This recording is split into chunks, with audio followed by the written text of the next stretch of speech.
பெஞ்சல் புயல் காரணமாக திருவண்ணாமலை மாவட்டம் வந்தவாசி அடுத்த ஸ்ரீ ரங்கராஜபுரம் கிராமத்தில் சுமார் 30 ஏக்கர் விளைநிலங்களில் உள்ள பயிர்கள் தண்ணீரில் மூழ்கியுள்ளது. இது தொடர்பாக அப்பகுதி மக்கள் அளித்த பேட்டியை முதலில் பார்க்கலாம். இந்த ஊர் விவசாயம் பொறுத்தவரை பார்த்தீங்கன்னா ஒரு 300 ஏக்கர் இருக்கு. இந்த 300 ஏக்கருமே இந்த தொடர் மழையின் காரணத்தினால பாதிக்கப்பட்டிருக்கு. இந்த தொடர் மழையை சில ஆக்கிரமிப்புகள்லாம் இருக்கு, அந்த ஆக்கிரமிப்பு அகற்றணும். அது இல்லாமல் எங்களுக்கு தண்ணி வர ஏரியா பார்த்தீங்கன்னா நல்லூர், பெரிய குப்பம், கொண்டையாங்குப்பம் அந்த சைட்ல இருந்து வர தண்ணி, ஏரி தண்ணி ஃபுல்லாக எங்கள் கிராமத்தை தாண்டி தான் அடுத்த கிராமத்துக்கு போகும். இதனால பாதிப்படைகிறது நெற்பயிர், கரும்பு, பூச்செடிங்க இதெல்லாம் போட்டிருக்கோம். எங்களுக்கு இந்த கிராமமே இந்த விவசாயத்தை வாழ்வாதாரத்தை நம்பி தான் இருக்கு. அதனால தகுந்த விவசாய பாதிக்கப்பட்ட பயிரெல்லாம் ஆய்வு செஞ்சு அரசு அதிகாரிங்க பார்த்து எங்களுக்கு உரிய நடவடிக்கை எடுத்து நிவாரண நிதி வழங்குமாறு கேட்டுக்கொள்கிறோம். இது குறித்த கூடுதல் விவரங்களோடு இணைகிறார் எமது செய்தியாளர் அகிலன். அகிலன், அப்பகுதி மக்கள் அளித்த பேட்டியை பார்த்தும் அவர்களின் கோரிக்கை என்ன, முழு விவரம்? நிச்சயமாக அஸ்வினி, திருவண்ணாமலை மாவட்டம் வந்தவாசி அடுத்த ஸ்ரீ ரங்கராஜபுரம் கிராமத்தில் பெஞ்சல் புயல் மழை காரணமாக 300க்கும் மேற்பட்ட ஏக்கர் விளைநிலங்களில் உள்ள பயிர்கள் நீரில் மூழ்கியதால் அப்பகுதி மக்கள் பெரும் சிரமத்துக்கு ஆள்பட்டு வருகின்றனர்.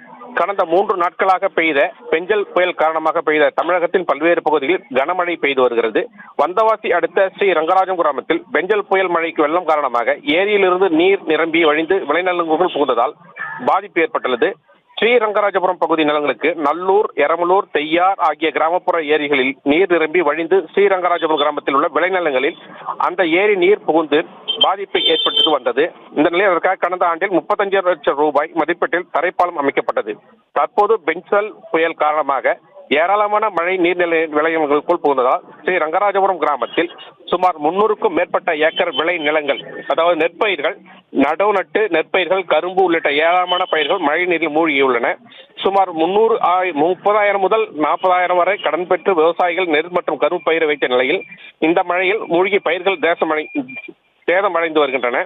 மழையின் தாக்கம் காரணமாக பயிர்கள் மூழ்கியுள்ளதால் அரசாங்கம் உரிய முறையில் கணக்கெடுத்து மூழ்கிய பயிர்களின் பாதிப்புகளை விவசாயிகளுக்கு உரிய நிவாரணத்துறை வழங்க வேண்டும் என்றும், மேலும் அந்த ஆக்கிரமிப்புகளை அகற்றி நீர்நிலைகளில் இருந்த ஆக்கிரமிப்புகளை அகற்றி முறையாக நீர் செல்வதற்கு வழிவகை செய்ய வேண்டும் என்றும் அப்பகுதி கிராம மக்கள் கோரிக்கை விடுத்துள்ளனர். இதுகுறித்து சம்பந்தப்பட்ட அதிகாரிகள் நேரில் ஆய்வு செய்து உரிய நிவாரணத்தொகையை வழங்க பொதுமக்கள் கோரிக்கை வைத்துள்ளனர். விவரங்களுக்கு நன்றி அகிலன்.